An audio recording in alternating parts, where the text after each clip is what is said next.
Pernah kepikiran nggak, kenapa ya ada buku resep manajemen yang sukses banget di satu perusahaan, tapi pas dicoba di tempat lain malah gagal total? Nah, jawabannya simpel aja. Karena sistem manajemen itu bukan kayak baju satu ukuran yang bisa pas buat semua orang. Sistem itu harus dijahit khusus, disesuaikan banget sama strategi unik setiap perusahaan. Oke, yuk kita mulai bahas ini. Anggap aja kayak teka-teki, yang bakal ngasih kita petunjuk kenapa buku panduan manajemen yang katanya universal itu ya nggak akan pernah berhasil. Coba deh, bayangin sebentar. Di satu sisi, ada perusahaan teknologi yang fokusnya cuma satu. Semua orang di sana jago di bidang itu. Terus, di sisi lain, ada konglomerat raksasa yang bisnisnya macam-macam, dari media sampai tambang. Nah, pertanyaannya, masa sih cara ngelolanya bisa sama persis? Kan nggak mungkin ya?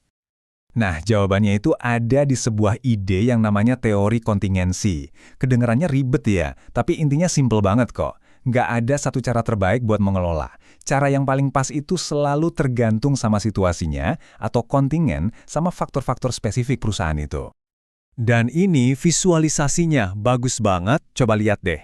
Faktor-faktor kayak strategi dan ukuran perusahaan itu kan dari dalam ya, terus digabung sama faktor dari luar kayak teknologi dan lingkungan bisnis, semuanya itu ngalir jadi satu buat nentuin desain sistem manajemen yang paling pas. Oke, sekarang coba kita zoom out sedikit. Kita lihat gimana konsep ini berlaku di level yang lebih tinggi, di level korporasi secara keseluruhan. Umumnya nih, ada 3 strategi utama di level korporasi. Pertama, industri tunggal, atau kita sebut aja si spesialis, fokusnya cuma satu. Kedua, diversifikasi terkait. Ini kayak rumah sakit, punya banyak departemen spesialis, tapi semuanya masih saling nyambung kan? Dan yang ketiga, diversifikasi tidak terkait. Ini lebih kayak portofolio investasi, isinya bisnis-bisnis yang beda banget satu sama lain. Nah, ini bagian yang menarik banget. Lihat deh tabel ini, setiap strategi itu bener-bener ngubah cara perusahaan dibangun. Coba ikutin dari kiri ke kanan.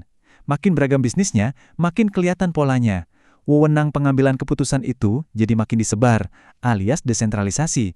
Staf di kantor pusat makin sedikit. Budaya perusahaannya juga nggak sekuat dulu. Bahkan, latar belakang manajernya juga berubah, dari yang jago operasional jadi jago keuangan. Jadi intinya apa? Intinya adalah pergeseran dari kontrol terpusat ke desentralisasi.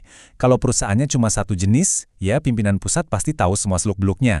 Tapi coba bayangin jadi CEO konglomerat, nggak mungkin dong dia ngerti detail bisnis media, pertambangan, sama retail sekaligus. Makanya dia harus percaya sama manajer-manajer di tiap unit bisnis. Nah, ini ngaruhnya kemana? Salah satunya ke bonus manajer.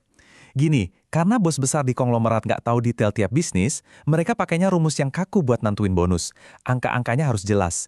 Beda banget sama di perusahaan yang fokus, di mana CEO-nya bisa nilai kinerja secara lebih personal, lebih subjektif, karena dia ngerti banget bisnisnya. Oke, sekarang kita zoom in lagi lebih dalam. Kita mau lihat gimana divisi-divisi yang berbeda di dalam satu perusahaan yang sama ternyata bisa punya misi yang bertolak belakang. Jadi sebuah unit bisnis itu bisa punya satu dari dua misi strategis yang beda banget. Ada misi membangun atau build, ini tujuannya buat tumbuh secepat-cepatnya buat jadi raja di pasar nanti. Di sisi lain ada misi memanen atau harvest, yang fokusnya itu buat dapetin untung sebanyak-banyaknya sekarang dari bisnis yang udah dewasa.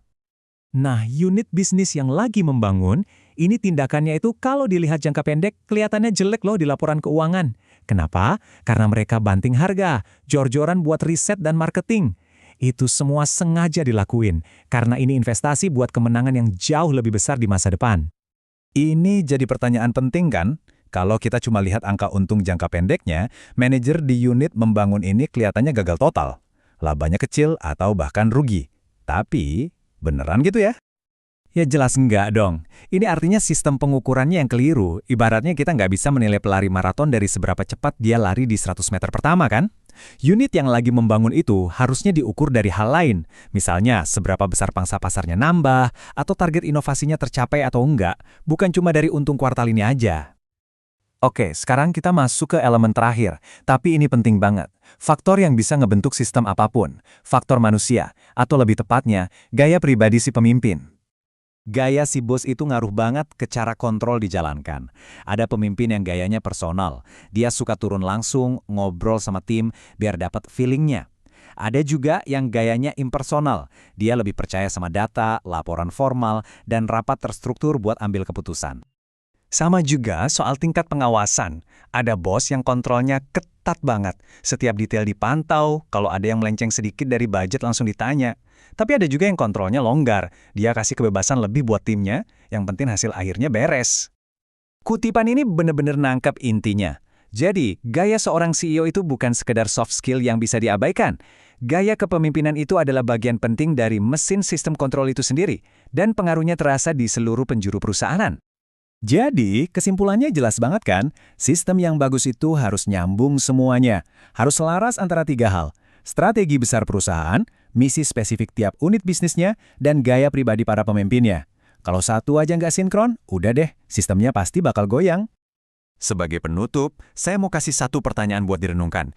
Banyak banget loh perusahaan yang kejebak pakai sistem kontrol yang dirancang buat bisnis mereka 5 atau 10 tahun yang lalu. Nah pertanyaannya, apakah sistem di perusahaan Anda sekarang ini dirancang untuk bisnis yang sekarang atau jangan-jangan untuk bisnis yang udah jadi kenangan?